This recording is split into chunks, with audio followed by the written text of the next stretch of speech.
చిన్న వెకిలితనం ఉంటుంది. ఆ వెకిలితనంతో ఈజీగా వెకిలిగా మాట్లాడేయగలుగుతారు. అదే మీ భార్యల మీద మాట్లాడండి, బో ఆమె పతివ్రత, బాబో ఇంకేమన్నా ఉందండి అంటారు.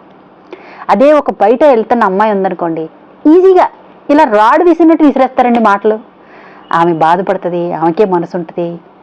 ఏమండి, వృత్తులు, వాళ్ళు చేసే పని, వాళ్ళ ఈ 4 వేళ్ళు లోపలికి వెళ్ళడానికే చేస్తారండి. ఎవ్వరూ కూడా ఏ విషయంలోనూ వాళ్ళకున్న దానికన్నా అంటే దిగజారిపోయి బ్రతకాలని ఎవరు అనుకోరండి. అది వాళ్ళ అంతే తలరాత. దీన్ని దాటి బ్రతకగలిగారంటే వాళ్ళు వేరే కేటగిరీ. గోల్డెన్ స్పూన్తో పుట్టారనుకోండి, అది వేరే కేటగిరీ. కానీ బ్రతకడం కోసం వాళ్ళు